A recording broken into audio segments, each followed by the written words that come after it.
Good afternoon guys, dito tayo ulit sa kabilang garahe. So, andito sa atin, kasama ko si Sir Lito, isa sa ating top followers. So, walang followers sir, so kuha siyang unit sa atin. Ito yung kanyang prospect.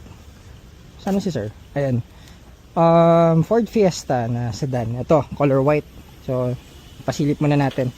Sir, wait lang, kunin ko lang po yung susi.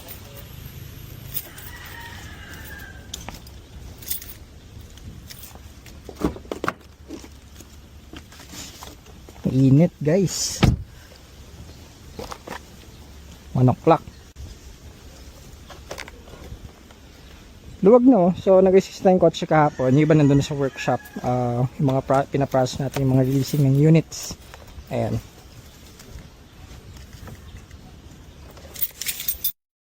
Ano sir? Approve na kay madam. O di pag okay na sa inyo, process natin sa office, tapos simulan na natin para mga ganun 2 to 3 weeks full refresh ulit natin to.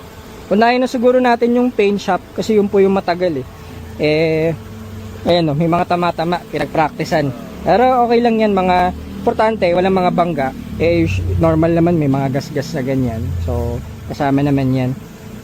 Okay, so kapag ines nyo, usually drive lang naman, pero kapag yung medyo marami kayong sakay tapos puno yung ano nyo, papaahon, pwede na i-manual mode para makontrol nyo yung shifting. So actually ito sir, yan makita nyo dito sa dashboard, walang kahit anong error. So ito nga yung 1 year na niyang gamit, okay naman everything, pero ulitin namin yung SOP. Ganun din, steering syempre napakalambot, push start na rin pala. Push start, yes. So tapos ayun, everything SOP, detailing.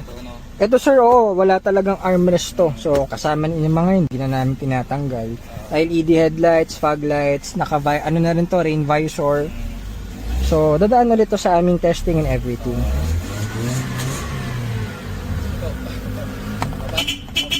Upgraded na rin pala yung busina nito sir. Yeah. Itong ano, Sir Limuel, paano ito? Alin sir? Wala na ito.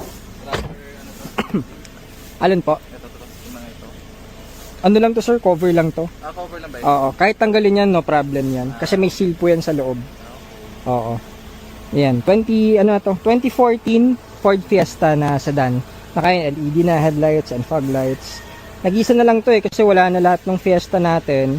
Meron tayong isa pa dito, trend, ganyan. So ito push start, ito disusi lang. Pero parehas automatic. So pag sedan yan, no, naka yung trunk space, maluwag, and natutupi pa rin yung upuan. Okay, sikip lang, sikip dito sa kabilang garahe guys.